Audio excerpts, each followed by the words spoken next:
அவரை போல ஒரு நல்ல தகப்பன் பூமியில யாரும் இல்லை. புரியுதா? வெளியில அல்ல, நம்முடைய உள்ளான வாழ்க்கையை கவனிக்கிறவர். பிசாசு யாரை கண்டு நடுங்கும் அப்படின்னா, உள்ளான இருதயம் தூய்மையா இருக்கிறவங்கள பார்த்தா நடுங்குவான். அவன் பயப்படுற காரியமே உள்ளான தோற்றத்தை வச்சுதான். நம்ம வெளியில காட்டுற அந்த பரிசுத்தமான அந்த நம்ம ஒருவேளை துணியை நல்லா ட்ரெஸ் எல்லாம் நல்லா தூய்மையா போட்டு வந்திருக்கலாம், நல்லா குளிச்சு வெளி தோட்டத்துல சுத்தமா வந்திருக்கலாம், அதை பார்த்து பயப்பட மாட்டான். நம்முடைய இருதயத்தை கண்டுதான் பயப்படான். உள்ளான இருதயத்தை கண்டு உள்ள எப்படி இருக்குது அததான் அவன் பயப்படுறான் கண்டு. ஆண்டவர் எதிர்பார்க்கிறது உள்ளான இருதயம் தான். எந்த மனிதனுடைய இருதயம் தூய்மையா இருக்குதோ, எந்த மனிதனுடைய இருதயம் பரிசுத்தத்துக்கு வாஞ்சிக்குதோ, எந்த மனிதனுடைய இருதயம் பரிசுத்தத்தின் மேல தாகமா இருக்குதோ, அந்த மனிதனை குறித்து ஆண்டவர் அக்கறை உள்ளவரா இருக்கிறார். நாம் வேதத்தில் தெளிவாய் பார்க்கிறோம், பரிசுத்தம் இல்லாமல் ஒருவனு கர்த்தரை தரிசிப்பதில்லையே. இருதயத்தில் சுத்தம் உள்ளவர்கள் பாக்கியவான்கள், அவர்கள் தேவனை தரிசிக்கிறார்கள். ஆண்டவர் சாதாரணமானவர் அல்ல. ஒருவேளை இருதயத்துல கேள்வியில் இருக்கலாம், ஆண்டவரை தேடுகிறேன் ஆனாலும் ஒரு ஆசீர்வாதத்தை பார்க்க முடியலையே, ஆண்டவரை நேசிக்கிறேன் ஆனாலும் ஒரு நிறைவின் நன்மையை கண்டுகொள்ள முடியலையே, ஆண்டவரை தான் ஆராதிக்கிறேன், காணிக்கைகளை கொடுக்கிறேன், ஊழியத்தை செய்கிறேன், ஆனாலும் கூட என்னுடைய வாழ்க்கையில் ஒரு பரிபூர்ணத்தை பார்க்க முடியலையே. நம்முடைய இருதயத்துல கேள்விகள் இருக்கலாம், வளர்ச்சி இல்ல, உயர்வு இல்ல. ஆண்டவருடைய ஆசீர்வாதம்னா என்ன தெரியுமா? அடையாளமா மாறுகிறது. தெளிவாய் பார்க்கிறோம் வேதத்துல, நானும் கர்த்தர் என கொடுத்த பிள்ளைகளும் இந்த இஸ்ரவேலிலே தேவனாகிய கர்த்தருக்கு அடையாளங்களாகவும் அற்புதங்களாகவும் இருப்போம். ஒரு கூட்டத்துக்குள்ள நம்ம அடையாளமா இருக்கிறோமா, கூட்டத்துக்குள்ள நம்ம ஒரு அற்புதமா இருக்கிறோமா அப்படின்னா தான் அது என்னுடைய ஆசீர்வாதம். வளர்ச்சி, நாளுக்கு நாள் வருகிற உயர்வு, நாளுக்கு நாள் வருகிற வளர்ச்சி, நாளுக்கு நாள் வருகிற மேன்மைகள், இதுதான் ஆண்டவருக்கு நமக்கு இருக்கிற இந்த தொடர்பின் அடையாளங்கள். ஏன் என்னுடைய வாழ்க்கையில எவ்வளவு பிரயாசப்படுகிறேன், மேன்மையை பார்க்க முடியல, எவ்வளவு முயற்சிகள் எடுக்கிறேன், மேன்மையை பார்க்க முடியல, என் வாழ்க்கையில எவ்வளவோ கடினமாய் உழைக்கிறேன் ஆனாலும் கூட உழைப்புக்கு ஏற்ற ஒரு உயர்வை கண்டுகொள்ள முடியலையே. கடன் அடைச்சிடலாண்டி பாக்குறேன், ஆனா ஒரு கடன் அடைச்சு அடுத்த கடனுக்கு வழி திறந்துருதே. பிள்ளைகளுடைய வாழ்க்கையிலே பிள்ளைகள் மேன்மை நிலைமைக்கு வந்துருவாங்கண்டி பார்த்தா பிள்ளைகளுடைய வாழ்க்கையிலையும் ஒரு ஒரு கட்டத்தை தாண்டி மேல வர முடியலையே. நிறைய தடைகளுக்கு மத்தியில நம்முடைய வாழ்க்கை இருக்கலாம். ஆனா அதேனுடைய பிள்ளைகள் இதனுடைய ரகசியம் என்ன அப்படின்னா, ஆண்டவர் நமக்கு ஆசீர்வாதங்களை சம்பாதித்து தந்து விட்டார். வேதத்தில் பார்க்கிறோம், இஸ்ரவேலை ஆசீர்வதிப்பதே கர்த்தருக்கு பிரியம். நம்ம எல்லாம் இஸ்ரவேல் வம்சமா வந்து உட்கார்ந்து இருக்கிறோம், ஆபிரகாமின் சந்ததியா வந்து உட்கார்ந்து இருக்கிறோம். ஆபிரகாமுடைய ஆசீர்வாதம் நமக்குரியது, ஏன்னா நம்ம பிள்ளைகளாய் மாறிவிட்டோம். ஏன் நம்முடைய வாழ்க்கையில ஆபிரகாமுக்கு உண்டான ஆசீர்வாதங்களை காணல? ஆதியாகமம் 24:1 நினைக்கிறேன், ஆதியாகமம் 24:1, ஆபிரகாமை சகல காரியங்களிலும் ஆசீர்வதித்தார். ஆபிரகாம் வயது சென்று முதிர்ந்தவனானான், கர்த்தர் ஆபிரகாமை சகல காரியங்களிலும் ஆசீர்வதித்து வந்தார். அல்லேலூயா. ரொம்ப சந்தோஷமா இருக்கிறீங்க, புரியுதா? வயது சென்று முதிர்ந்தவனானான், கர்த்தர் ஆபிரகாமை சகல காரியங்களிலும், சகல காரியம், ஏதோ ஒரு குறிப்பிட்ட காரியம் இல்ல, சகல காரியத்திலும். ஆபிரகாமுக்கு ஒரு குமாரனை கொடுத்தார், ஈசாக்கு, வாக்குத்தத்தத்தின் பிள்ளை. ஈசாக்கை விட்டு அடுத்தது யாக்கோபு. சந்ததிகளை கர்த்தர் தொடர்ந்து வருகின்றார். அதே சந்ததியில தான் தாவீதின் வம்சமா நம்ம வெளிப்படுகிறத பார்க்கிறோம். சந்ததி ஆசீர்வாதத்தை, தலைமுறை ஆசீர்வாதத்தையும் ஆபிரகாமுக்கு ஆண்டவர் குறைவா கொடுக்கல, சகல காரியத்திலையும் ஆசீர்வதித்து வந்தார். இன்றைக்கு நம்ம அதே ஆபிரகாமின் சந்ததி அந்த இடத்துல வந்து உட்கார்ந்து இருக்கிறோம். ஆபிரகாமுக்கு கொடுக்கப்பட்ட சகல ஆசீர்வாதமும் இன்னைக்கு நம்ம வாழ்க்கையில இருக்குதா? சந்தோஷத்துல நிறைவா இருக்கிறோமா? ஆரோக்கியத்துல நிறைவா இருக்கிறோமா? ஆசீர்வாதத்துல நிறைவா இருக்கிறோமா? நான் உண்மையிலே ஆபிரகாமின் சந்ததி என்று சொல்லக்கூடிய அளவிற்கு ஆபிரகாமை பார்த்து ஒரு வாக்கு கொடுக்கிறார், உன் சந்ததிக்குள் இந்த பூமியில் உள்ள சகல ஜனங்களும் ஆசீர்வதிக்கப்படுவார்கள் என்று சொல்லி.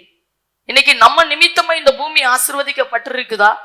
ஆபிரகாமின் சந்ததியா வந்திருக்கிற உங்களை கொண்டு கர்த்தர் இந்த பூமியில் உள்ள சகல ஜனங்களை ஆசீர்வதித்து இருக்கிறாரா? நம்ம யோசிக்க வேண்டிய காலத்துல இருக்கிறோம். சொல்லுங்க, கர்த்தர் நல்லவர்.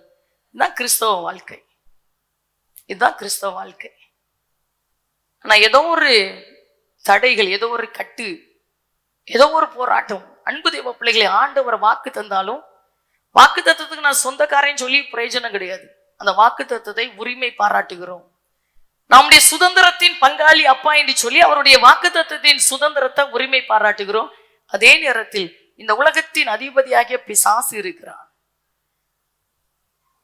ஆண்டவர் நமக்கு தந்திருக்கிற அந்த ஆசீர்வாதத்தை தடை பண்ண, அந்த சுதந்திரத்தை தடை பண்ண, நம்ம இதை பெற்றுக்கொள்ள முடியாதபடி நம்மளை தடை பண்ணி அழிக்கும்படியாய் நம்முடைய எதிராளியாகிய பிசாசு இன்னொரு பக்கத்துல கிரியை செய்கிறான்.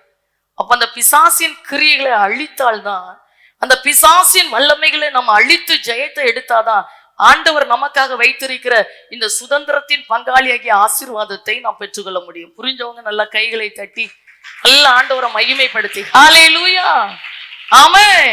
ஒரு அருமையான ஒரு தேவனுடைய மனிதன், அருமையான முதிர்ந்த அனுபவம் உள்ள ஒரு தேவனுடைய மனிதன் இப்போ பூமியில இல்ல. அவர் தன்னுடைய வாக்கியத்துல எழுதி வைத்திருக்கிறார், நீ பிசாசோட யுத்தம் பண்ணு, உன்னுடைய சுதந்திரத்திற்காக உரிமை பாராட்டு.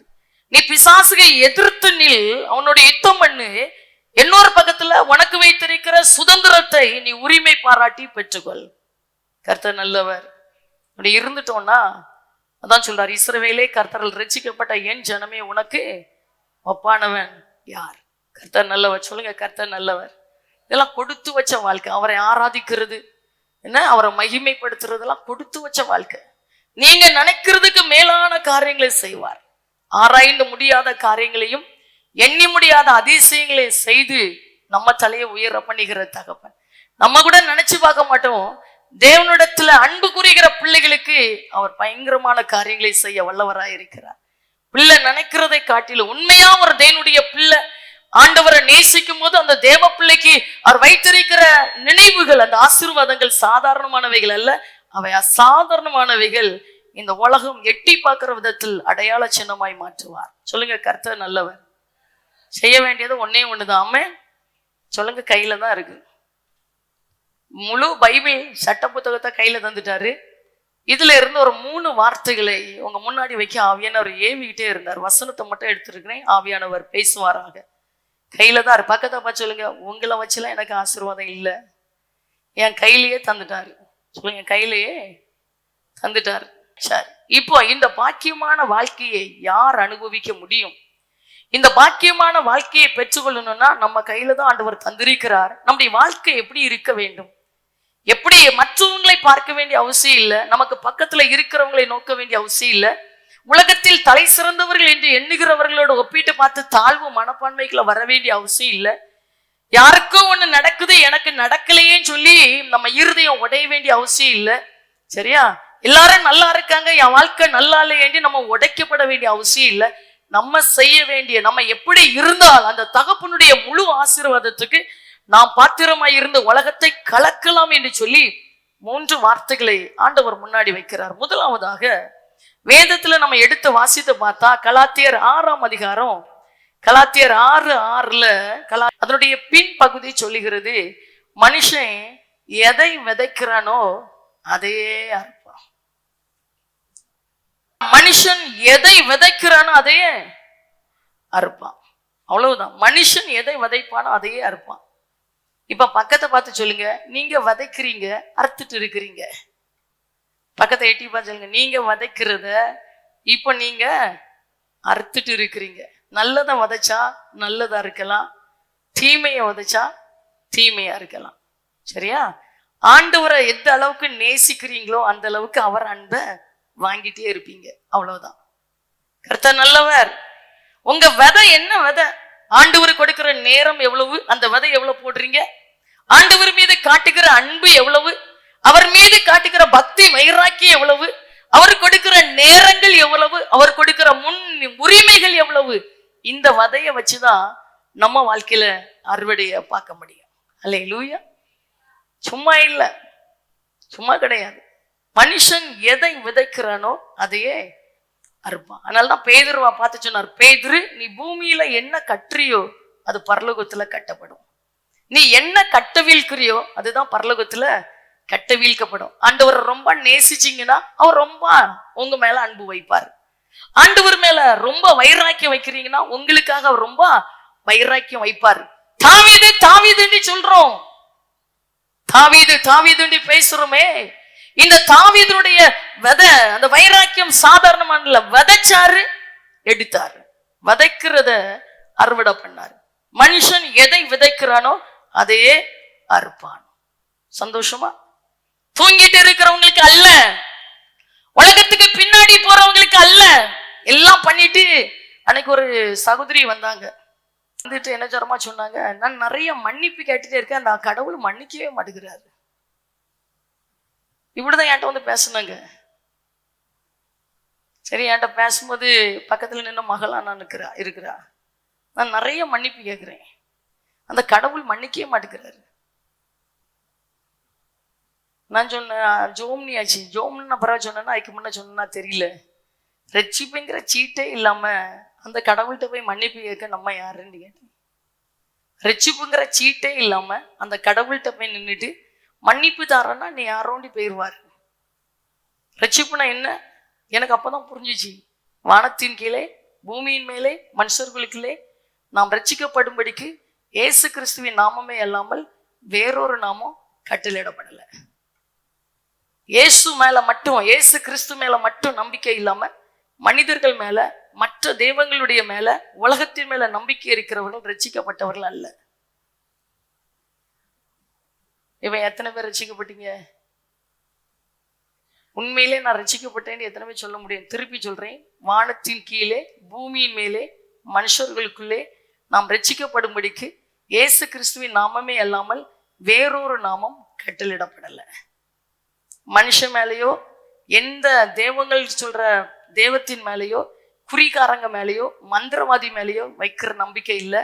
அவர் மேல மட்டும் நம்பிக்கை வைக்கிறவங்க தான் ரட்சிக்கப்பட்டவர்கள். எத்தனை பேர் அந்த நம்பிக்கை வச்சிருக்கிறீங்க? அவர்கள் பாக்கியம் உள்ளவர்கள். ஹல்லேலூயா. இந்த தாயார் வந்து கேட்கறாங்க, அந்த சகோதரி கேட்கறாங்க, ஏன்னா மன்னிக்க மாட்டேங்கிறாரு.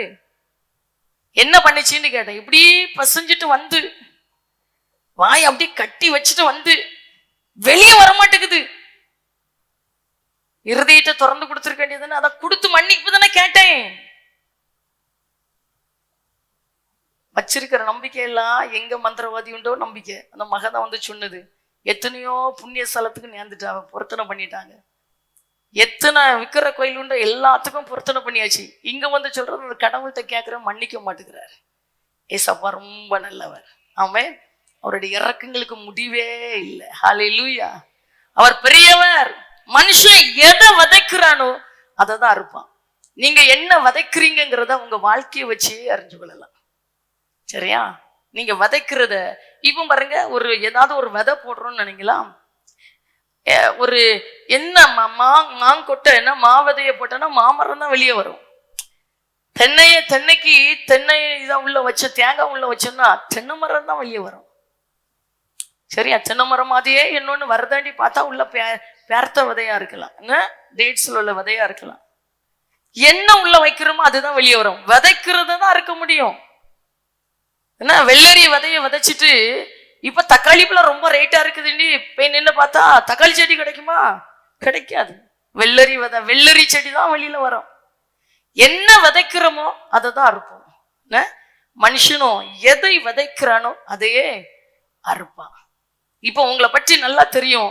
பரிசுத்தத்தை விதைச்சிங்கன்னா பரிசுத்தத்தை அறுக்கலாம், நல்லதை விதைச்சிங்கன்னா நல்லதையே அறுக்கலாம். அதான் சொன்னார், நன்மை செய்தா உனக்கு மேன்மை இல்லையோ, பாவம் செய்தா பாவம் வீட்டு வாசற்படியில தான் படுத்திருக்கோம். ஹல்லேலூயா. சந்தோஷமா இருக்கிறீங்க. இனி உள்ள காலங்களில உங்களை குறிச்சு யார பேச வேண்டிய அவசியம் இல்லை. என்ன விதைக்கிறீங்கிறது வெளியில தெரிய ஆரம்பிக்கும். ஆமே. கர்த்தர் நல்லவர். உற்று கவனிச்சு பார்த்தோம்னா மனுஷன் விதைக்கிறது தான் அறுப்பான்.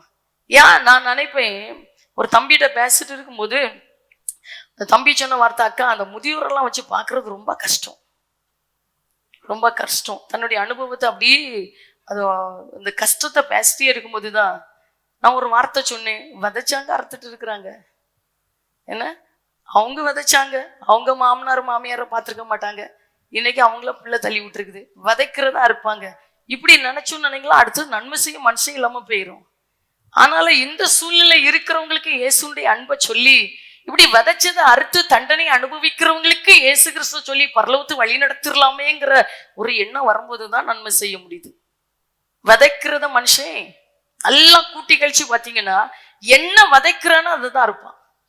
சில பேரை பிள்ளைங்க கவனிக்க மாட்டாங்க. நீங்க உற்று கவனிச்சீங்கன்னா அவங்க பார்த்திருக்க மாட்டாங்க. அவங்க தன்னுடைய மாமனார் மாமியார தன்னுடைய அப்பா அம்மாவை கவனிச்சிருக்க மாட்டாங்க. அந்த பிள்ளைங்களும் கவனிக்காது. சரி, அந்த பிள்ளைங்களும் எட்டி பார்க்காது.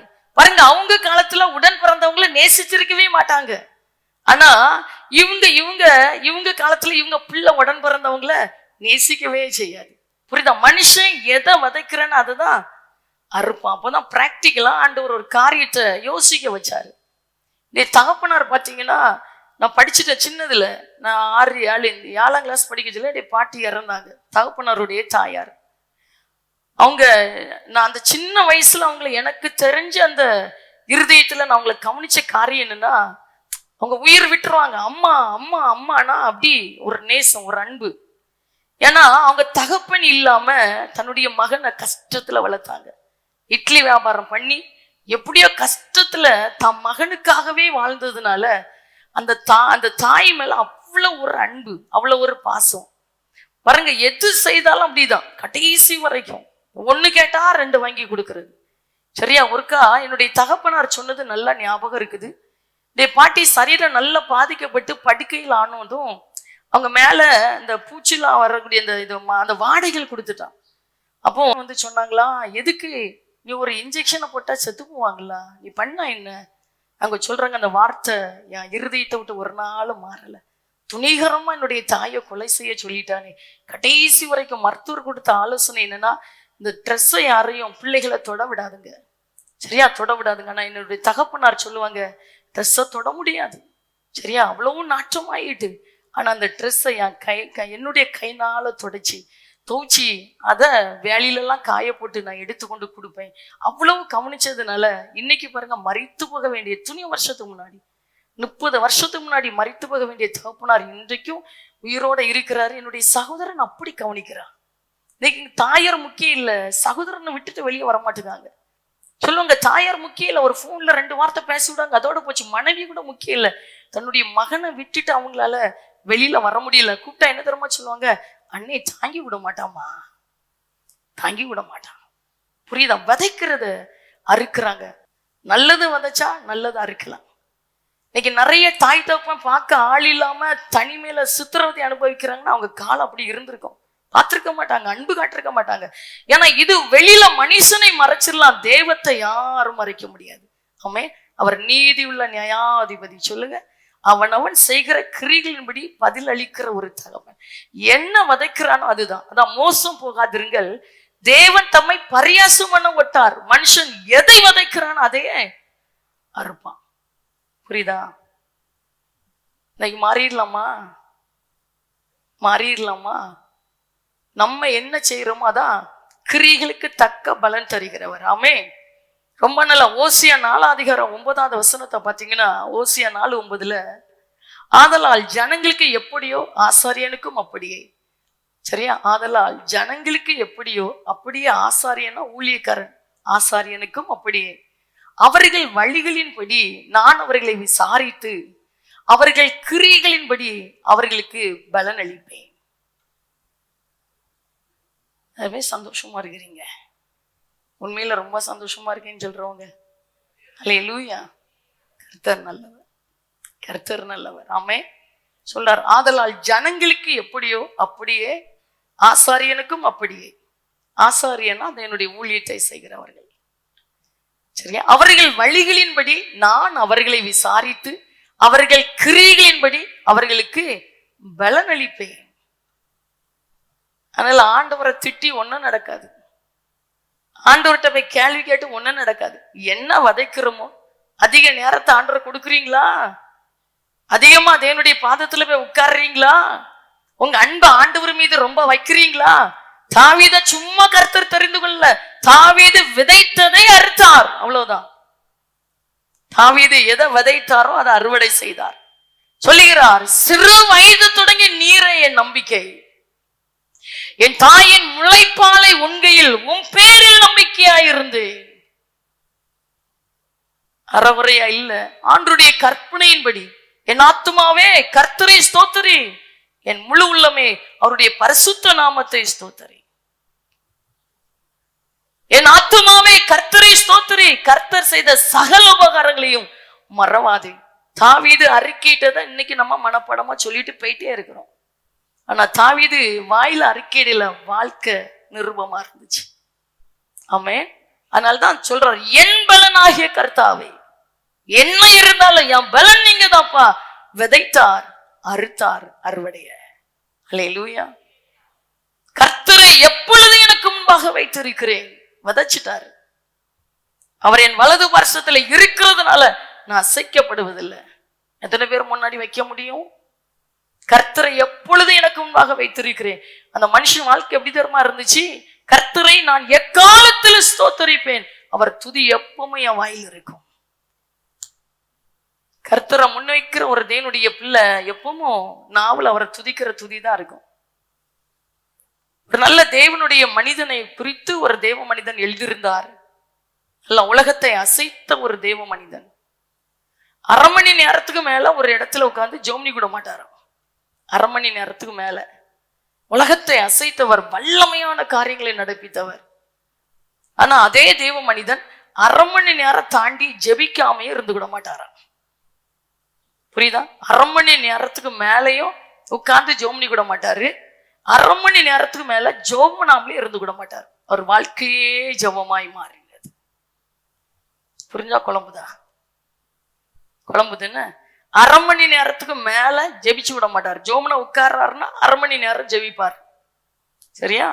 ஆனா இன்னொரு விதத்துல பாத்தீங்கன்னா, அவர் எத்தனை ஊழியங்களை செய்தாலும், எத்தனை இடங்களுக்கு போனாலும், எத்தனை மனிதர்களோடு பேசினாலும் 1/2 மணி நேரத்துக்கு மேல ஜெபிக்காமலே இருந்து விட மாட்டாராம். புரியுதா? அப்போ ஒரு 1/2 மணி நேரம் இடைவெளி கூட ஆண்டவருக்கு அவருக்கு வர்றதுக்கு விடவே மாட்டாராம். சரியா? கர்த்தர் நல்லவர்.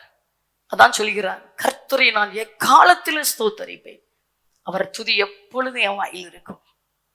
எவ்வளவு நல்ல தகப்பேன் தெரியுமா? இப்படி இருக்கிற தேவ பிள்ளைங்க விதைக்கிறத அறுப்பார்கள். அவர்கள் வாய் ஜீவன் நீரூற்றாய் மாறும்.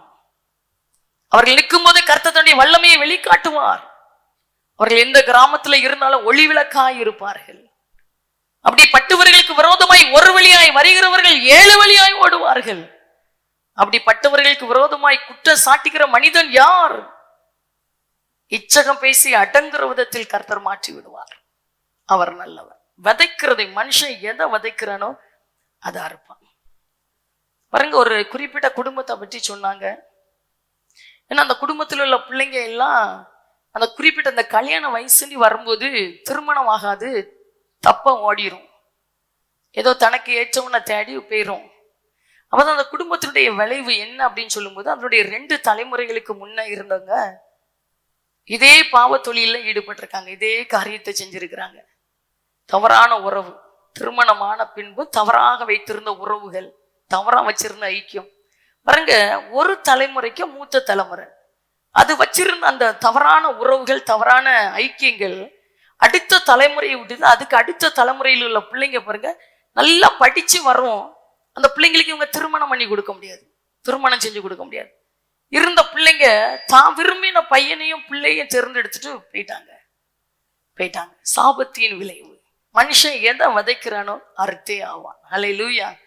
இன்னைக்கு சொல்ல போற பரிசுத்தமுள்ள ஒரு கூட்டத்தை எதிர்பார்க்குறீங்கப்பா. பரிசுத்தத்தை விதைச்சா சந்ததிகள் பரிசுத்தத்தை அறுத்துக்கிட்டே இருக்கும். ஆமே சொல்லுங்க. அவர் பெரியவர். எதை விதைக்கிறோமோ அதை அறுத்துதான் ஆகணும். இது சட்டம், பைபிளுடைய வார்த்தையின்படி. இது கர்த்தருடைய நியாய தீர்ப்பு. இப்படிப்பட்ட சாபங்கள் நம்ம மேல விழுந்துடக்கூடாதுங்கிறதற்காக தான் நம்முடைய சாபத்தை கர்த்தர் சிலுவையில சுமந்து முடித்து விட்டார். கைகளை தட்டி ஆடுற மகிமைப்படுத்தி ஹல்லேலூயா. இப்படி முன்னோர்கள் செய்த காரியங்கள் நம்முடைய தலைமுறையோ நம்முடைய பிள்ளைகளுடைய வாழ்க்கையை கெடுத்து விடக்கூடாது என்பதற்காக தான் ஆண்டவர் 2 கல்லனுக்கு மத்தியில் ஒரு கல்லனை போல தொங்கி மரத்திலே தூக்கப்பட்ட எவனும் சபிக்கப்பட்டவன் என்று சொன்னபடி நமக்காக அவர் சாபமானார். அவருடைய சாபத்தினால் இன்றைக்கு நாம் பிழைத்து கொண்டோம். ஹல்லேலூயா. அதான் எங்கள் பிதாக்களுமை நோக்கி பார்த்து பிரகாசம் அடைந்தார்கள், அவர்கள் முகங்கள் வெட்கப்பட்டு போகவே இல்லை. எதை விதைக்கிறோமோ அறுக்க போறோம். கர்த்தர் நல்லவர். ரூத்தை பார்த்து போவாஸ் சொன்ன வார்த்தை என்னன்னா, நம்ம ரூத் 2:12 ரூத் 2:12 உன் செய்கைக்கு தக்க பலனை கர்த்தர் உனக்கு கட்டளையிடுவாராக. உன் செய்கைக்கு தக்க பலனை, சரியா, உன் செய்கைக்கு தக்க பலனை கர்த்தர் உனக்கு கட்டளையிடுவாராக. இஸ்ரவேலின் தேவனாகிய கர்த்தருடைய சட்டையின் கீழ் அடைக்கலமாய் வந்த உனக்கு அவராலே நிறைவான பலன் உண்டாவதாக. வேண்டாம்ப்பா, அந்நிய நம்பிக்கை வேண்டாம். என் நம்பிக்கை எல்லாம் நீங்க தான், என் வைராக்கியம் வாஞ்ச நீங்க தான்ப்பா. நான் வாழ்ந்தாலும் உமக்காக தான், மறிச்சாலும் உமக்காக தான். கலப்பையில கை வச்சுட்டேன், பின்னிட்டு நீ திரும்ப மாட்டேன். வைராக்கியம், நாளுக்கு நாள் வைராக்கியத்துல வளருகிற விதைய அறுக்க கர்த்தர் கிருபை பாராட்டுவார். ரூத்து நகோமியை பார்த்து சொன்ன வார்த்தை, ரூத்து யார்? மோவாபிய ஸ்திரீ. ஆண்டவர் அருவருத்த ஒரு இனம், அருவருத்த ஒரு இனம். ஆண்டவருக்கு அருவருப்பான ஒரு பின்னணியத்துல இருந்து வந்ததுதான் ரூத்து. ஆனா நகோமியினுடைய மகனை திருமணம் பண்ணதுனால மகன் இறந்தாச்சு, எல்லாம் போயாச்சு. ஒரே ஒரு நம்பிக்கை நகோமி மாத்திரம்தான், விட்டுட்டு போக மனை இல்லை. நகோமி போக சொன்ன போது ரூத்து சொன்ன வார்த்தை, உம்முடைய தேவன் தான் ஏன் தேவன். இதுவரைக்கும் அருவருப்பான ஜாதி தான், ஆண்டவர் அருவருத்த ஒரு இனம் தான். ஆனா ரூத்தை பார்த்து நகோமி சொன்ன வார்த்தை, நகோமியை பார்த்து ரூத்து சொன்ன வார்த்தை, உம்முடைய ஜனம் என்னுடைய ஜனம், உம்முடைய தேவன் தான் என்னுடைய தேவன். எங்கே நீர் அடக்கம் பண்ணப்படுவீரோ அங்கே நான் அடக்கம் பண்ணுவேன். என்றைக்கு ஆண்டவராய் இயேசு கிறிஸ்துவை நம்பி இவர் தான் எனக்கு எல்லாண்டி வந்துட்டீங்களோ, இந்த ரூத்தை போல பின்னிட்டு திரும்பி பார்க்காம கர்த்தருக்காக வைராக்கியம் பாராட்டி வலது இடதுபுறம் சரியாதபடி கர்த்தருக்காக நிற்கிற பிள்ளைகள் நிச்சயமாய் விதைக்கிறதை அறுத்தே ஆவார்கள். கர்த்தர் ஜீவன் உள்ளவர். ஹல்லேலூயா, ஆமென். இப்படி கர்த்தருக்காக வைராக்கியம் பாராட்டி நின்ற ரூத்தை வெட்கப்பட்டு போக ஆண்டவர் விடல. எந்த தேசத்தில் அற்பமாய் வந்தார்களோ, எந்த தேசத்துல கைவிடப்பட்ட ஒரு பாத்திரமாய் வந்தார்களோ, எந்த தேசத்துல உதாசீனமான ஒரு பாத்திரமா வந்தார்களோ, அதே தேசத்துல ஒரு உரிமை சொத்தாய் கர்த்தர் மாற்றி விட்டார். அல்லேலூயா. யோசித்து பாருங்களா, அவர் இருதயத்தின் அந்தரங்கத்தை பார்க்கிறவர். பக்கத்தை பார்த்து சொல்லுங்க, உள்ளத்தின் அந்தரங்கத்தை பார்க்கிறவர். இருதயத்தின் நிறைவினால வாய் பேசும். இப்ப கர்த்தரை உண்மையாய் தேடுகிற பிள்ளைகளுக்கு கர்த்தர் நல்லவர். விதைக்கிறத அறுப்பீங்க, சரியா? இப்போ இந்த ரூத்துக்கு தெரிஞ்சதெல்லாம் நகோமி சொல்லி விட்டுருப்பாங்க, இந்த வயல் நிலத்துக்கு போ. இது தெரிஞ்சிருக்கலாம் ஒருவேளை. அவங்களுக்கு தெரிஞ்சது போவாசுடைய வயல் நிலம் தான். என்ன, அங்க அறுக்கிறவங்களுக்கு பின்னாடி பறக்கிட்டு போறவங்க, கீழே கிடக்கிறத பறக்கிறவங்களோடு பறக்கும் போது போவாஸ் உள்ள வாராரு. வந்து பார்த்து அறுக்கிறவங்கள பார்த்து கேட்கிறாரு, இந்த பெண்ணு யாரு? வித்தியாசமா இருக்கிறாளே, இந்த பெண்ணு புதுசா இருக்கிறாளே, இந்த பெண்மணி புதுசா இருக்கிறாளே, இது யாருடைய மகள்? இது யாரு? அப்பதான் சொல்லப்படுது, அங்கிருந்து மோவாப்பிலிருந்து எல்லாத்தையும் இழந்து திரும்பி வந்த நகோமியோடு வந்த நகோமியின் மருமகள் என்று சொல்லி. இவ்வளவுதான் போவாஸ்க்கு கொடுக்கப்பட்ட அடையாளம். அல்லேலூயா. ஆனா அறுக்கிறவங்களுக்கு பின்னாடி கீழே விழுகிறத பறக்கி சாப்பிடும்படியா போன ரூத்தை கர்த்தர் ஒரு சந்ததியை பெற்றெடுக்கிற விளையேறப்பட்ட தாயாய் மாற்றிவிட்டார். கர்த்தர் நல்லவர். எதை விதைக்கிறோமோ அதை தான் அறுப்போம். பணம் பரிசு இல்லை, அந்தஸ்து பரிசு இல்லை, ஒன்றும் பரிசு இல்லை. உள்ளத்தின் ஆழத்துல நம்முடைய இருதயம் எப்படி இருக்குது தேவ பிள்ளையே? கேட்கிறவர்கள் பாக்கியம் உள்ளவர்கள். இன்னைக்கு சொல்லும், ஐயா விதைக்கிறது எனக்கு கிடைக்கும்பா, விதைக்கிறது கிடைக்கும். எல்லாத்தோட மேல ஆசீர்வாதம். தகப்பனை நேசிங்க, அவர் மீது அன்பு காட்டுங்க. எந்த அளவுக்கு அந்தரங்கத்துல அவரோடு அன்பா இருக்கிறீங்களோ, அவர் மீது அன்பை காட்டுறீங்களோ, அவர் சொன்ன முதலாவது கற்பனையின்படி உன் தேவனாகிய கர்த்தரிடத்தில் உன் முழு இருதயத்தோடும் உன் முழு ஆத்துமாவோடும் உன் முழு மனதோடும் அன்பு கூறுவாயாக. அதை விதைச்சிட்டீங்கன்னா நிச்சயமாய் கர்த்தர் கீழாக்காம மேலாக்குவார். நீங்க வாளாகாமல் தலையாவீர்கள். இதை மாத்திரம் விதைச்சிட்டா போதும். வேற ஒண்ணும் விதைக்கிறதுக்கு ஒண்ணும் இல்லப்பா. படிப்பு இல்ல, திறமை இல்ல, அந்தஸ்து இல்ல, எதுவுமே இல்ல. ஆனா உங்களுடைய வார்த்தையின்படி ஐயா நீர் சொன்ன முதலாவது கற்பனைய நான் விதைக்கிறேன் பாண்டி, விதைக்கிறதற்கு வாழ்க்கையில இடம் கொடுத்து பாருங்க, கர்த்தர் அடையாளமாய் மாற்றுவார். அல்லேலூயா. கடைசி ஒரு வசனத்தை காட்டுறேன். கலாத்தியர் 6:8 மற்றும் 9 கலாத்தியர் 6:8-9. தன் மாம்சத்துக்கென்று விதைக்கிறவன் மாம்சத்தினால் அழிவை அறுப்பான். புரியுதா? நல்லா இருக்கீங்களா? சுகமா இருக்கிறீங்களா? சந்தோஷமா இருக்கிறீங்களா? தன் மாம்சத்துக்கென்று விதைக்கிறவன் மாம்சத்தினால் அழிவை அறுப்பான், ஆவிக்கென்று விதைக்கிறவன் ஆவியினாலே நித்திய ஜீவனை அறுப்பான். கைகளை தட்டி ஆண்டவரை மகிமைப்படுத்தி ஹல்லேலூயா, ஆமென். சரி, அடுத்து 9வது வசனத்துல என்ன இருக்கு பார்ப்போம். நன்மை செய்கிறதில் சோர்ந்து போகாமல் இருப்போமாக, நாம் தளர்ந்து போகாதிருந்தால் ஏற்ற காலத்தில் அறுப்போம். ஆமென். ரொம்ப நல்ல தகப்பன். ஹல்லேலூயா. இந்த வார்த்தையை கேட்டு இதன்படி நடக்கிறவர்கள் பாக்கியவான்கள். முதலாவது என்ன விதைக்கிறோமோ அதை தான் அறுப்போம். ஒரே ஒரு வாழ்க்கை, எதை விதைக்கிறீங்களோ அதுதான். ஆண்டவர் மேல 5% அன்பை விதைச்சா 5% அறுப்பீங்க. ஆண்டவர் மேல 10% அன்பை விதைச்சா 10% அறுப்பீங்க அவர் கையிலிருந்து. ஆண்டவர் மேல 50% அன்பை விதைச்சீங்கன்னா 50% ஆசீர்வாதத்தை அவர் மேல அறுப்பீங்க. ஆண்டவர் மேல 100க்கு 100 பாடினா போதாது, 100க்கு 100 உண்மையை நம்பி இருக்கிற அற்புதங்கள் செய்துடுங்க. நான் பாடுனா போதாது, 100க்கு 100 நன்மையை வச்சுட்டீங்கன்னா 100க்கு 100 ஆசீர்வாதத்தை அறுப்பீங்க. கர்த்தர் நல்லவர், அவர் நல்லவர். விதைச்சு பாருங்க, வைராக்கியத்தை, விசுவாசத்தை, அன்பை அவர் மேல விதைச்சு பாருங்க. இந்த பூமியை ஆசீர்வதிக்கிற பாத்திரமா உங்களை ஆண்டவர் மாத்திருவாரு. நம்ம உயிருள்ள விதை, செத்து போன விதை இல்லை, நம்ம உயிருள்ள விதை. அதனால்தான் சொன்னார், நல்ல நிலத்துல விதைக்கப்படுற விதைகள் 100 மடங்கு பலன் கொடுக்குமா. நம்மள ஆண்டவர் நல்ல நிலமா வச்சிருக்கிறார். அவர் விதைக்கிற வார்த்தைகள் நம்ம வாழ்க்கையில 100 மடங்கு பலனை கொடுத்தாதான் நம்ம அவருடைய பிள்ளை. ஹல்லேலூயா. 2வது பாத்தீங்கன்னா, 2வது சந்தோஷமா இருக்கிறீங்களா? விதைச்சா அறுவடை. ஏன்னா இன்னையில இருந்து விட்டுறாதுங்க. விதைச்சி பயங்கரமான காரியத்தை அறுக்க போறோம். 2வது பாத்தீங்கன்னா, லூக்கா 6ஆம் அதிகாரம் 38வது வசனத்தின் பின்பகுதி. லூக்கா 6ஆம் அதிகாரம் 38வது வசனத்தினுடைய கடைசி பகுதியில சொல்றாரு, நீங்கள் எந்த அளவினால் அளக்கிறீர்களோ அதே அளவினால் உங்களுக்கும் அளக்கப்படும். ஆமென். ஹல்லேலூயா. நீங்கள் எந்த அளவினால் அளக்கிறீர்களோ அதே அளவினால் உங்களுக்கும் அளக்கப்படும். இப்ப நம்ம கையில இருக்குதா ஆசீர்வாதம்? அப்பா கையில இருக்குதா?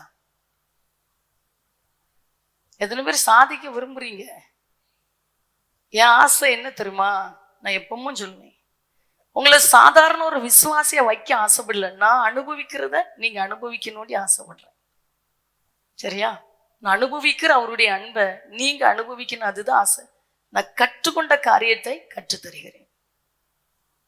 நான் எப்படி தகப்பனுடைய அன்பை ருசிக்கிறதற்கு எனக்கு கற்று தந்தாரோ பாதையில நான் கற்றுக்கிட்ட காரியத்தை வசனத்தின் மூலமாய் சொல்லி தர வைக்கிறார். நீங்கள் எந்த அளவினால் அளக்கிறீர்களோ அந்த அளவினால் உங்களுக்கும் அளக்கப்படும். ஏசப்பா நல்லவரு, சொல்லுங்க, ரொம்ப நல்லவரு. எந்த அளவினால் அளக்கிறீர்களோ அதே அளவினால் உங்களுக்கும் அளக்கப்படும். 2வது கற்பனை என்ன சொன்னாரு? உன்னிடத்தில் நீ அன்பு கூறுவது போல, நல்ல வாய சத்தமா திறந்து, உன்னிடத்தில் நீ அன்பு கூறுவது போல பிறனிடத்திலும் அன்பு கூறுவாயாக. இத எந்த அளவில அளக்கிறீங்களோ அதே அளவில நீங்களும் அளக்கப்படுவீர்கள். என்னை யாரும் நேசிக்கல, என்னை கண்டா ஓடுறாங்க, என்னை கண்டா அவங்களுக்கு பிடிக்கல. சரியா? நான் சொன்னா கேட்க மாட்டேங்காங்க. முதலாவது உங்களை நிதானித்து பார்க்கணும். நீங்க எந்த அளவில இந்த 2வது கற்பனையை அளக்கிறீர்களோ அதே அளவில நீங்களும் அளக்கப்படுவீர்கள். எத்தனை பேர் புரியுது? எந்த அளவில் அளக்கிறீர்களோ அதே அளவில் உங்களுக்கு அளக்கப்படும். சத்தமா சொல்லுங்க, எந்த அளவில நான் அளக்கிறேனோ அதே அளவில எனக்கு அளக்கப்படும். நீங்க முகத்தை கொடுத்து பேசுனீங்கன்னா மற்றவங்களை உங்ககிட்ட முகத்தை தந்து பேசுவாங்க. சரியா? நீங்க உள்ளத்தின் ஆழத்திலிருந்து மற்றவர்களை மன்னித்தா உங்களுக்கு அவர் மன்னிப்பார். ஹல்லேலூயா. எந்த அளவில் அளக்கிறீர்களோ அவ்வளவுதான், அந்த அளவில உங்களுக்கும் அளக்கப்படும். சில பேர் சொல்லுவாங்க, என்ன யாருக்கும் பிடிக்கல. சரியா? நான் சொன்னா கேட்க மாட்டேங்கிறாங்க. நமக்கு எதிரிகள் இருக்கக்கூடாது. சரியா? நம்முடைய வார்த்தைகளினால் மற்றவர்களை நாம் எதிரியாய் காரணம் இல்லாம பகைக்கிறவங்க போட்டோம். சரியா? காரணம் இல்லாம பேசுறவங்க பேசிட்டு போட்டோம், அதை விட்டுருங்க. உண்மையான ஆண்டருடைய பிள்ளைகளா இருந்தா உங்க கூட ஐக்கியமாய் மாறுவார்கள். ஒருவனுடைய வழி கர்த்தருக்கு பிரியமாய் இருந்தா அவன் சத்துருக்கள் கூட அவங்க கூட சமாதானம் ஆகும்படி செய்வாராம். எந்த அளவில் அளக்கிறீர்களோ அதே அளவினால உங்களுக்கும் அளக்கப்படும். ஆமே, அவ்வளவுதான். நம்ம அளக்கிறதுன்படி நமக்கு அளக்கப்படும். நம்ம எல்லார்த்திட்டையும் அன்பா இருக்கிறோம் அப்படின்னா எல்லாரும் நம்மளை நேசிக்கிற விதத்தில் நாமே ஆசீர்வாதத்தை பெற்றுக்கொள்றோம். மற்றவங்களுக்கு இரக்கம் காட்டுகிற இருதயம் நமக்கு இருக்குதுன்னா நம்ம மேல தகப்பனுடைய இரக்கம் கடந்து வரும். அதான் சொல்லுகிறார், நியாய தீர்ப்புக்கு முன்னாடி இரக்கம் மேன்மை பாராட்டுமா. சொல்லுங்க ஹல்லேலூயா. அவர் நல்லவர், அவர் பெரியவர், ரொம்ப நல்ல தகப்பேன். சரியா? எந்த அளவில் அழைக்கிறீர்களோ அவ்வளவுதான். எந்த அளவில் அழைக்கிறீர்களோ இருதய சம்பந்தப்பட்ட காரியம் தான் தகப்பனுடைய ஆசீர்வாதம். ஏன் என்னுடைய வாழ்க்கை வறண்டு போனது போல இருக்குது? ஏன் என்னுடைய வாழ்க்கையில வறட்சிய பாக்குறேன்? ஏன் என் கைய ஆசீர்வாதமா இல்ல? என் கைய வறண்டு போன கையா இருக்குது. நான் எதை தொட்டாலும் என் ஆசீர்வாதம் இல்ல. ஒரு தேவனுடைய பிள்ளை தொடுறது எல்லாம் ஆசீர்வாதமா இருக்கணும். ஆமே, நாங்கால எடுத்து வச்சாதான் அப்படிதான். நம்ம இறங்குனாதான் அவர் இறங்குவார். சரியா? பாருங்க, ஒரு எஜமான்ட்ட ஒரு மனுஷன் கடன் பட்டுட்டான். 10,000 தாலந்து கடன் பட்டுட்டான். இப்ப திருப்பி அந்த பணத்தை செலுத்துறதுக்கு அவனுக்கு வழி இல்லை. இப்ப எஜமான்ட்ட வந்து சொல்றான். எஜமான் சொல்லிட்டு அவன் மனைவி பிள்ளைகள் அடிமையா கொடுத்துரு. இப்ப அவன் இருக்கிற சொத்தை மனைவி பிள்ளைங்க தான். எஜமான்ட்ட போய் நிக்கிற, ஐயா என் கடனை கட்டுறதுக்கு எனக்கு கொஞ்சம் தாரணத்தை தாரும், கொஞ்சம் நாட்களை தாரும். இவன் பேசுறத வச்சு எஜமான் அவன் மேல இறக்கப்பட்டு அவன் பட்ட கடனை எல்லாம் அடைச்சிட்டான். வேண்டாம், நீ கேட்டாண்டா, நீ இப்போ சந்தோஷமா இருந்துக்க. இவன் நல்லவன், வாங்கின ஆசீர்வாதத்தோடு நல்லா தானே போயிருக்கணும். என்ன 10,000 தாலந்து போயிட்டே இருக்கிற பாதையில இவன் கூட வேலை செய்கிற இன்னொரு வேலைக்காரன், இவன் கூட உள்ள இன்னொரு வேலைக்காரன் ஒரு 100 வெள்ளி பணம் இவன்கிட்ட வாங்கியிருந்தான். இவன் 10,000 தாலந்து மன்னிப்பை பெற்றுட்டு சந்தோஷமா போயிட்டு இருக்க நேரத்துல இவங்கிட்ட 100 வெள்ளி காசு கடன்பட்டவன் வந்து நிற்கும் போது தொண்டையை பிடிச்சிட்டான். நீ வைக்கல, எனக்கு தர வேண்டிய 100 வெள்ளி காசை தான், இல்லைன்னா உன்னை இப்போ உபாதிக்கிறவங்களுடைய கையில கொடுத்துருவேன். அவனால கொடுக்க முடியல. தூக்கி உபாதிக்கிறவர்கள் அப்படின்னா துன்பத்தை கொடுக்கிறவங்க, ஏன்னா தீங்கை அனுபவிக்க வேண்டிய ஒரு ஜெயில் மாதிரி உள்ள இடம், அங்க கொண்டு போட்டுட்டான். இதை இவன் கூட வேலை செஞ்ச இன்னொரு வேலைக்காரன் போய் நேர எஜமான்ட்ட சொல்லிட்டான். எஜமான் இவனை கொண்டு வர சொல்லி இவன்கிட்ட சொன்ன வார்த்தை, உனக்கு 16,000 தாளந்து கடனை மன்னிச்சேன், உன்கிட்ட 100 வெள்ளி காசு கடன் பட்டவனுக்கு உன்னால மன்னிக்க தெரியலையே, வா நீ கொடுத்து தீர்க்கும் அளவும் உன்னை உபாதிக்கிறவனுடைய கையில கொடுக்கிறேன் கொடுத்துட்டான். இதான் அவர் சொல்றாரு.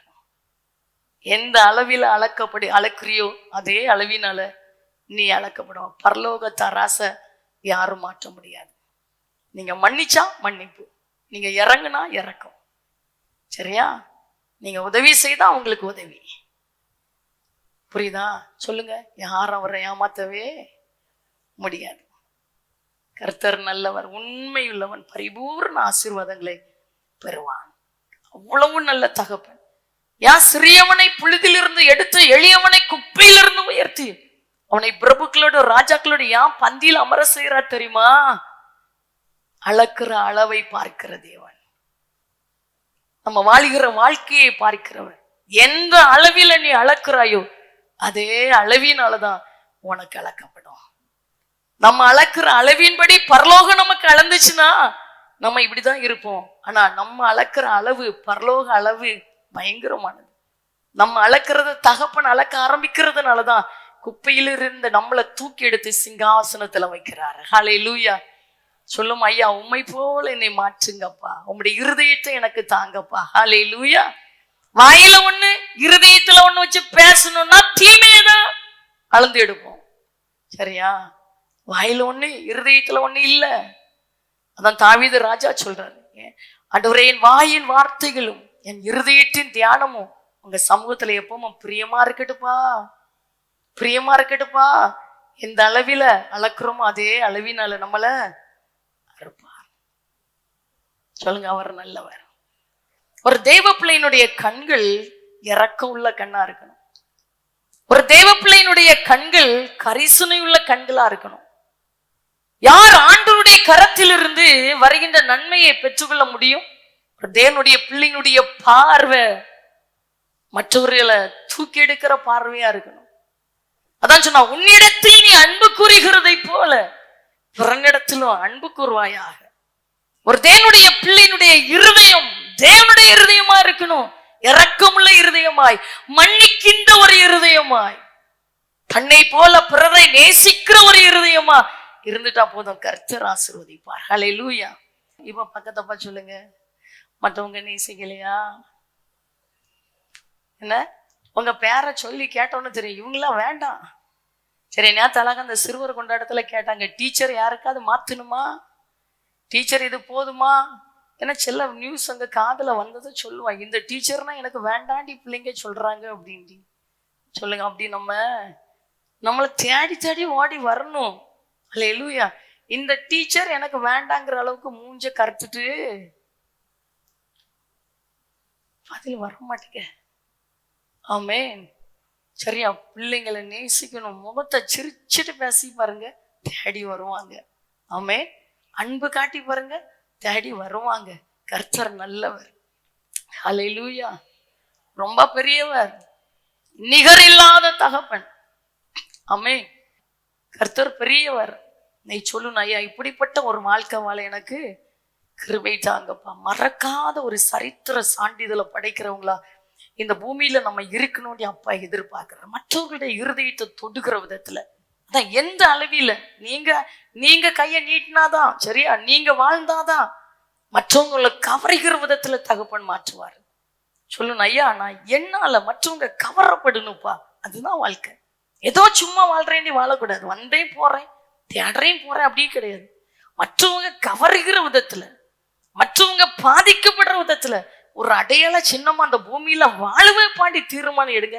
ஒரே சண்டை போட்டு ஒரே பிரச்சனை பண்ணி நீங்க இருந்தாலே கஷ்டம். நீங்க போயிட்டா நல்லா இருக்கும்டி உங்க வீட்டுல உள்ளவங்களோ உங்க குடும்பத்தாரோ யாருமே நினைக்காதபடி, இந்த பாத்திரம் எனக்கு ஆசீர்வாதமா இருந்துராதா, இந்த பாத்திரம் பிரயோஜனமா இருந்துராதா, இந்த பாத்திரம் தொடர்ந்து எனக்கு நன்மையா இருந்துராதாண்டி ஆண்டவருடைய பாதத்தை கெஞ்சி பிடிக்கிற விதத்துல வாழ்கிறது தான் ஆசீர்வாதம்.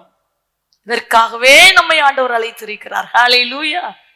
எந்த அளவில் அளக்கிறீர்களோ அதே அளவினால அளக்கப்படுவோமா. எந்த ஒரு கிருபைக்குள்ள இன்னைக்கு ஒப்பு கொடுங்க, நிச்சயம் உங்க வாழ்க்கை மேன்மையான வாழ்க்கையா இருக்கும். அதான் சொன்னார், உலகத்துக்கு உன்னை வெளிச்சமா வச்சிருக்கிறேன். நீ உலகத்து பூமிக்கே உப்பா இருக்கிற. பூமிக்கே உப்புவோம். வீட்டுக்கு மட்டும் இல்ல, சபைக்கு மாத்திரம் இல்ல, சொந்த கிராமத்துக்கு மாத்திரம் இல்ல, நீ பூமிக்கே உப்பா இருப்பாண்டி சொல்றாரு.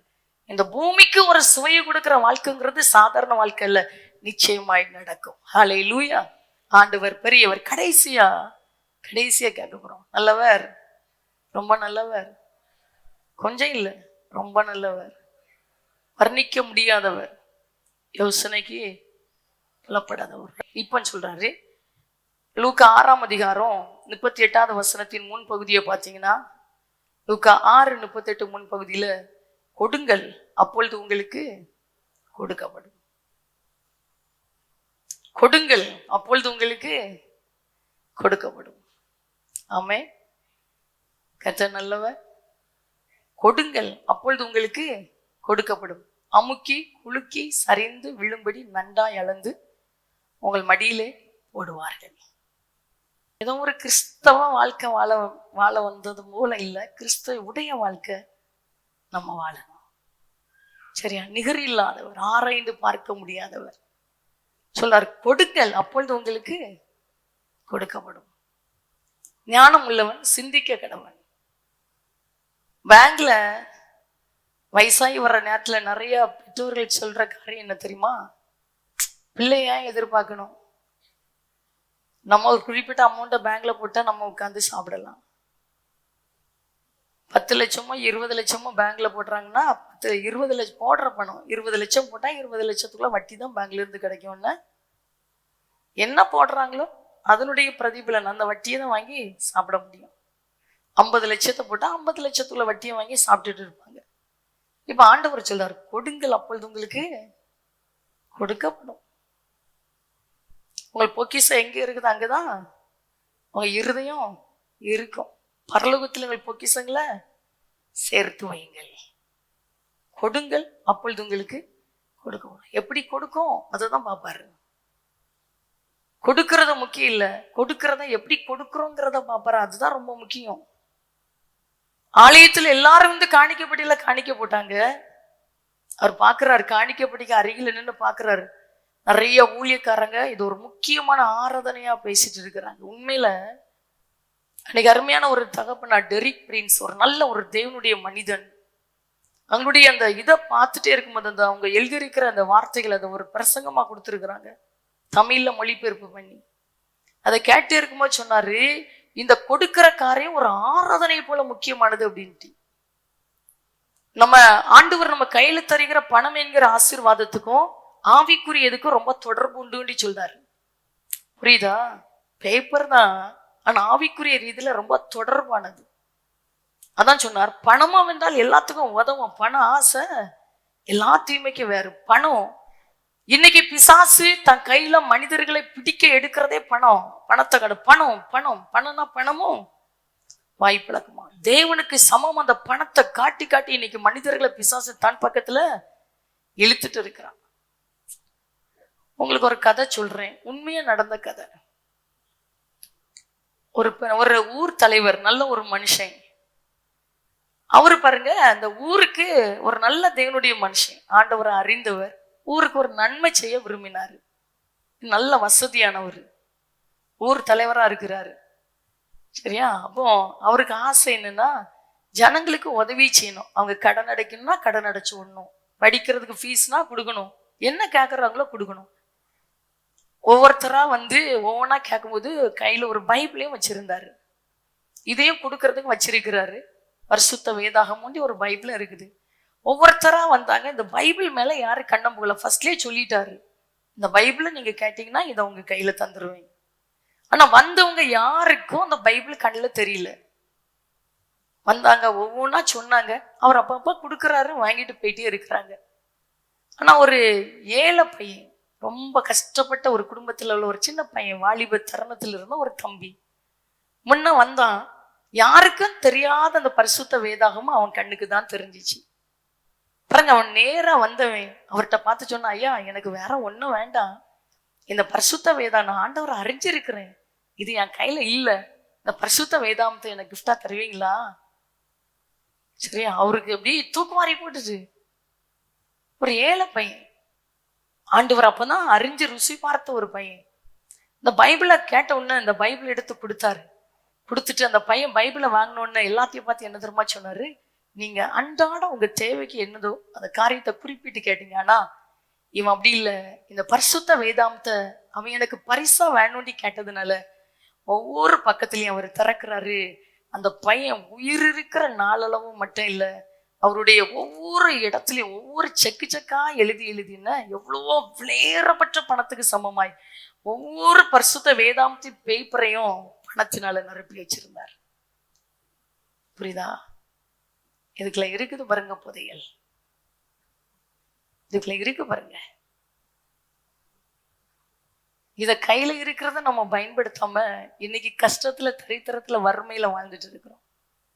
அன்றைய வேதம் சொல்லுகிறது, காணிக்கப்பட்டிக்கு அருகில நிற்கிறார், எல்லாரும் காணிக்கப்பட வர்றாங்க, பரிபூர்ணத்திலிருந்து கொடுக்குறாங்க.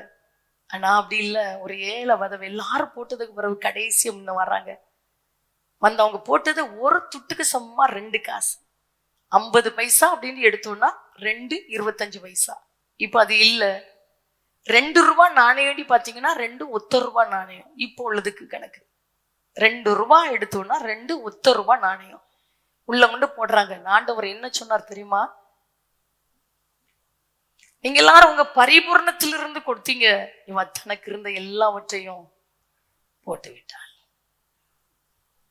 கொடுக்கறது எவ்வளவு கொடுக்கோங்கிற முக்கியம் இல்ல, எப்படி கொடுக்கிறோங்கிறத அப்ப பாப்பாரு. வித்தியாசம் உங்களுக்கு தெரியுதா இல்லையா? கொடுங்கள், அப்பொழுது உங்களுக்கு கொடுக்கப்படும். எப்படி கொடுப்பாங்களா? அமுக்கி குலுக்கி சரிந்து விழும்படி நன்றாய் அளந்து உங்கள் மடியில போடுவார்கள். கொடுக்கிற விதத்தை தகப்பன் பார்க்கிறாரு. எப்படி கொடுக்கிறோம், எந்த நிலைமையில கொடுக்கிறோம், புரியுதா?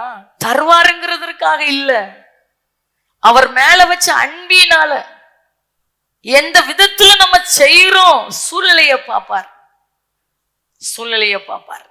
அவ்வளவு நிகரில்லாத தகப்பன். ஆமே, அவ்வளவு அன்புள்ள ஒரு தகப்பன். ஹல்லேலூயா.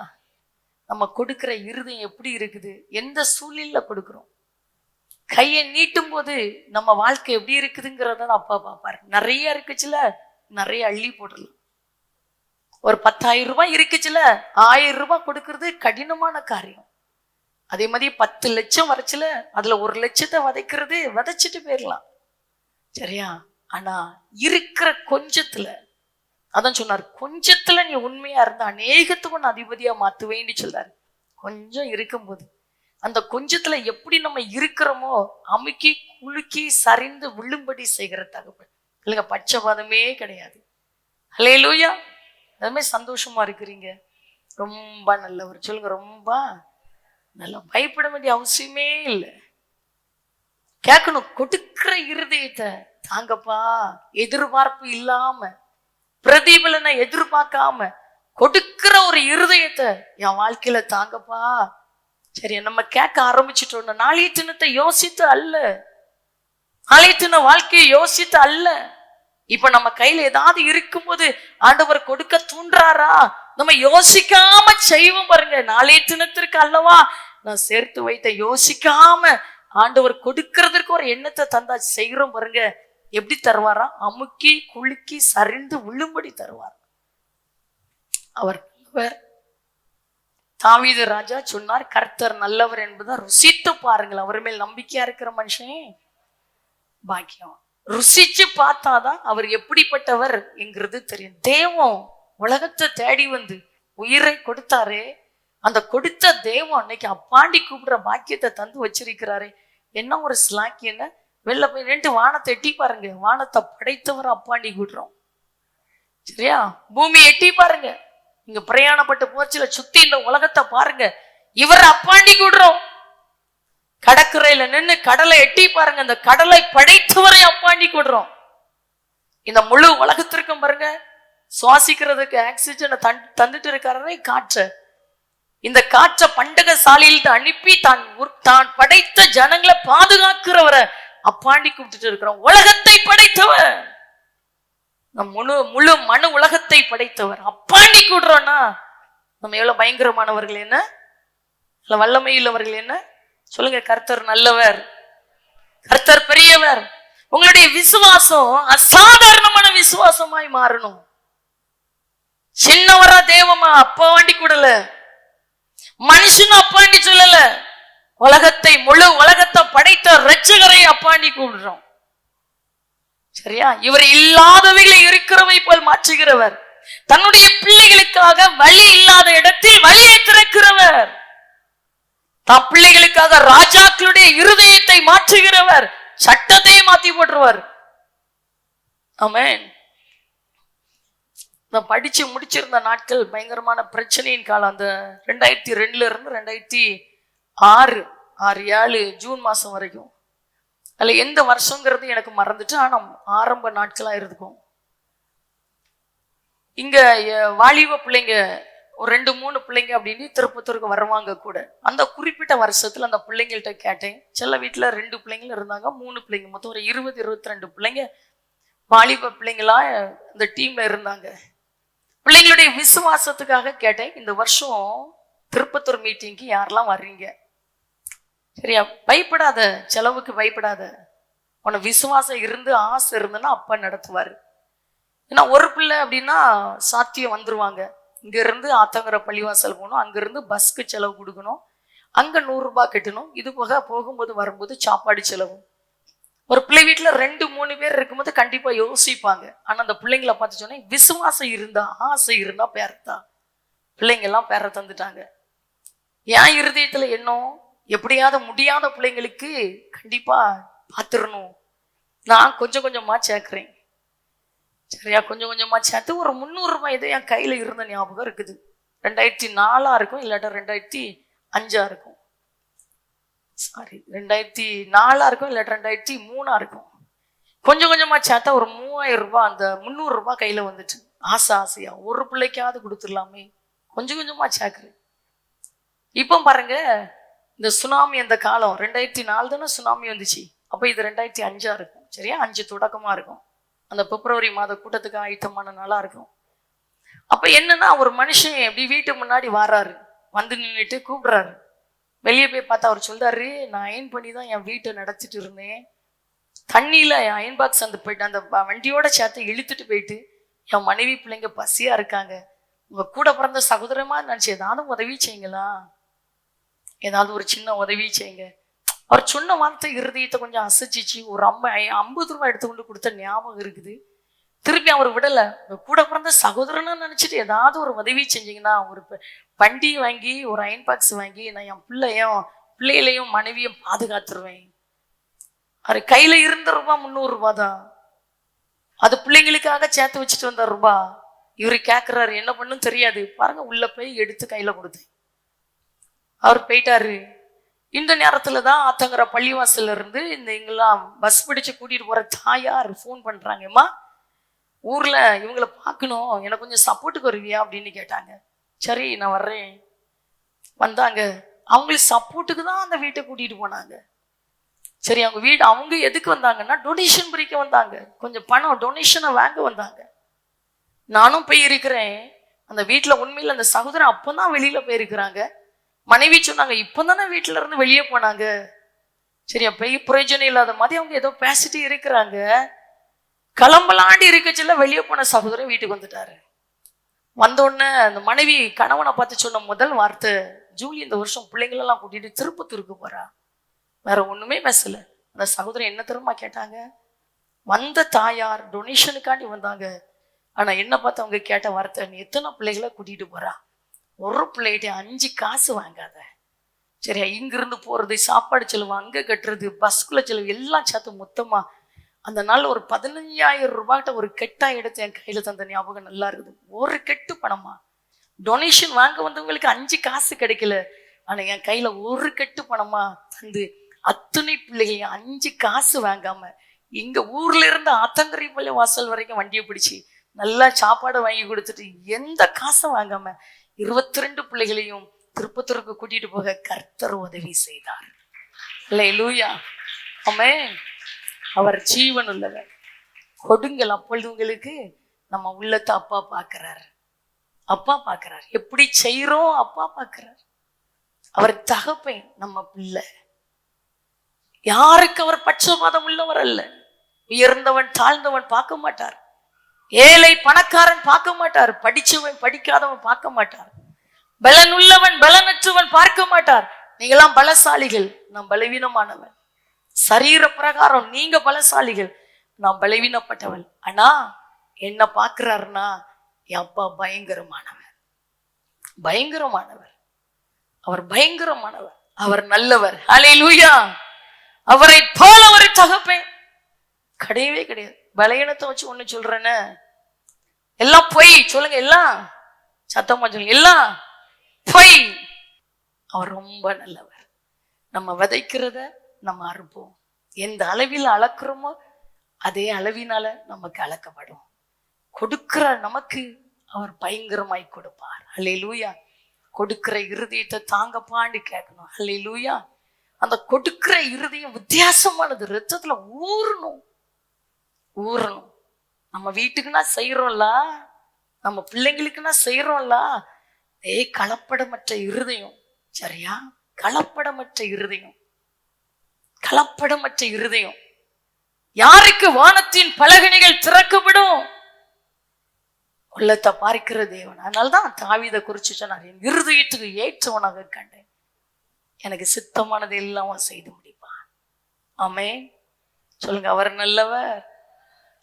நல்லவர், அவர் பெரியவர். இன்னைக்கு சொல்லுவோம், அந்த கிருபைய தாங்கப்பா